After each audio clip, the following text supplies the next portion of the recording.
Well, I can't use those because my thumb will not make those buttons work.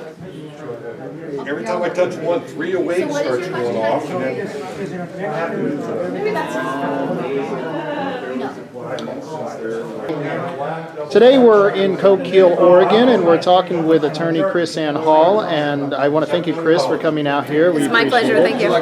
Tell us, why are you here, and what is your goal? Well, I am here with the goal of to educate, to liberate. That's what our whole intentions are. To educate people on the value of liberty and the proper application of the Constitution in defense of that liberty so that we can liberate ourselves from this self-imposed addiction to federal government. George Middleton. George Middleton was a free man as well, a member of the Bucks of America. Anybody ever heard of the Bucks of America? You see, here's the other dirty little secret the progressive, real racists don't want you to know. There were provisions within the states that said if you are a slave and you want to fight for independence, you are now a free man forever. And the Bucks of America was a battalion of freed slaves fighting for their liberty. I mean, who better to fight for liberty than men who knew the evils of slavery?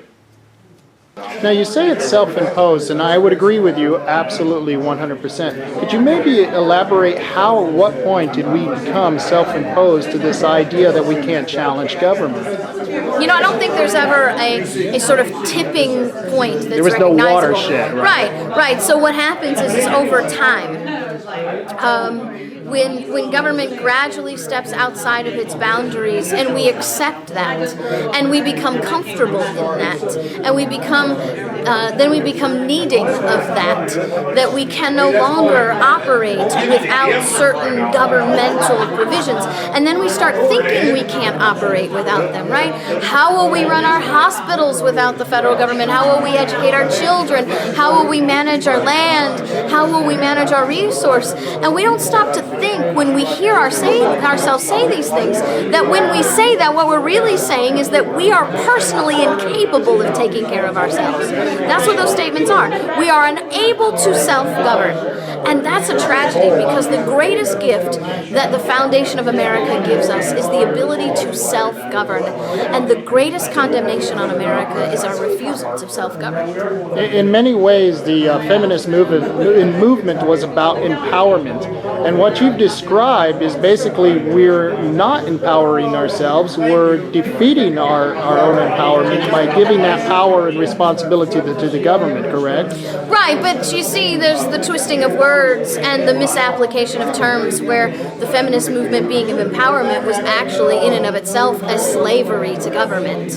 Right. And because it's all about giving government more power over us and giving us less liberty over ourselves. Molly Pitcher. I'm sure everybody's heard of Molly Pitcher, right? Molly Pitcher was born Mary Ludwig Hayes, 2/28/1778. In that battle, it was over 100 degrees. The soldiers fighting were becoming dehydrated. They were becoming exhausted. Molly picked up a pitcher and Mary picked up a pitcher and started transporting water to the soldiers so they could stay in them. She is on the front lines, carrying pails of water to these soldiers so they can stay true in the battle. That's how she got the name Molly Pitcher. Look, Molly's got her pitcher. They were looking for that water. Not only did she carry water, she nursed soldiers. There's a story about a fallen man right there on the front line, that she actually went out into the course of fire, threw him on her back, and carried him to safety to nurse him. In that battle, her husband fell wounded. She didn't collapse. She didn't fret. She didn't stop. She didn't retreat. She picked up the rammer's staff and manned the cannon that her husband was manning the rest of the day. The day after that battle, George Washington gave her an appointment as a non-commissioned soldier in the battle for liberty. Something you said yesterday in your class was that freedom is liberty without morality. No, liberty plus, oh yeah, right, you said it the other way. Liberty is freedom plus morality, right. Right. Freedom is liberty minus morality. I got Correct. you. Now, would you say, because morality could be subjective to some people, could you also say that liberty, or freedom is liberty without responsibility the way that we have been conducting ourselves today? I think that maybe responsibility may be a little bit too generalized. I think the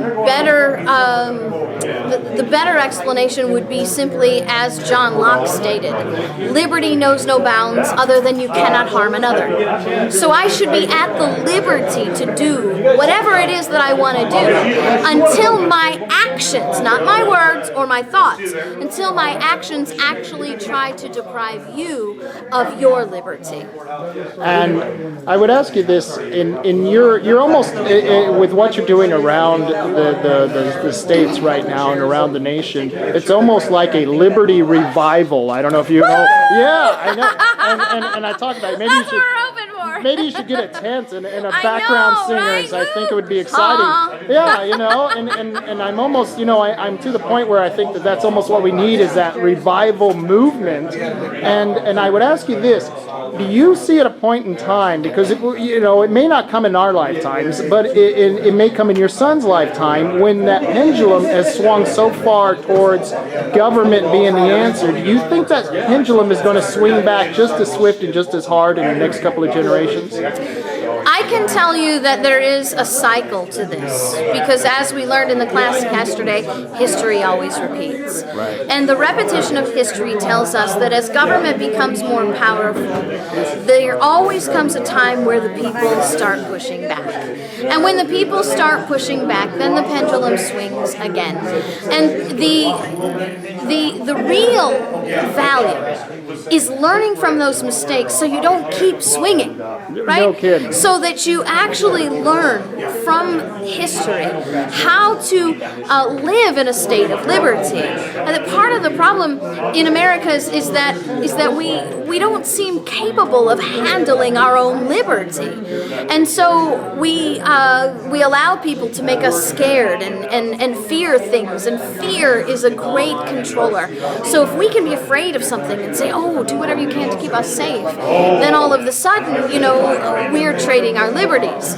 And what we need to be able to do, and this is actually what our framers envisioned for America, was that we would become more civilized in the sense that we would be more self-governing. And so they gave us an opportunity to amend the Constitution so we could take more power from government peacefully and secure more liberty for the people.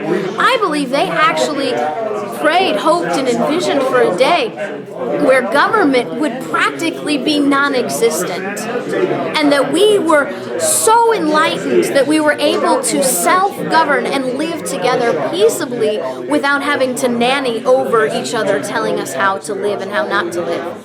That's absolutely great.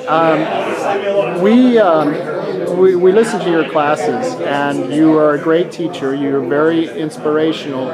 My question would be to the average layman: how can you take this information and put it into practical delivery on a level where it affects government, where you can go to your city council, go to your county commissioners, and use this as basically a weapon in many ways? Well, it has to begin with education, because you have to have a firm foundation in what is right and what is true if you're going to be an effective change maker. And so if you want to make changes in government, then you must have that educational foundation. Otherwise, we have a lot of people who've been taught a lot of things that are very wrong, and they're very confident about those things in spite of being wrong. And so what we have to have is a counter-revolution of truth, right? So that we are firmly seated in in the knowledge and the truth, which gives us the boldness to stand up against the lies, regardless of who says them. We have to get over cult of personality worship. We've got to get over the cult of the expert. We have to realize that every person in America can be an expert on the Constitution. You don't need to go to law school. It actually helps to understand the Constitution if you haven't been to law school. And I say that as a graduate of a law school. And we have to realize that government begins with us. And government ends with us. We are the beginning and the end of government.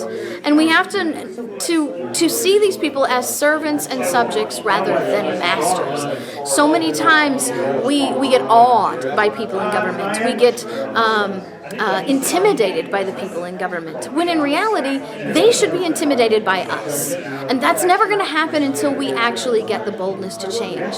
The only real changes that we have the power to make are the ones local. So I'm glad you said your county commissioners, because that's where it has to start. You start by getting control of your county commission, your city council, you get a constitutional sheriff. Then you concentrate on getting a constitutional state government. And then once you have a constitutional local, constitutional state government, then the federal government is not even a concern for you. It is your federal government under control with a constitutional state. Oh, that is beautiful. That's why the book Sovereign Duty is what it is, because the book Sovereign Duty teaches us what our framers wanted us to do to control the federal government. And you talk about that sovereignty. It's almost like that paradigm you were talking about, when we become so independent where we no longer need nor have government for those necessary things.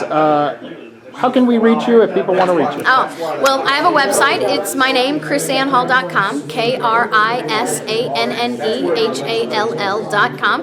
I have a YouTube channel. I'm on Twitter. I'm on Facebook. And I have a radio show that broadcasts 5 days a week. I have a television show that broadcasts 2 days a week. And all of these things are geared in the same way, to simply educate, to liberate. All right. Well, thank you very much. Appreciate it. Thank you very much.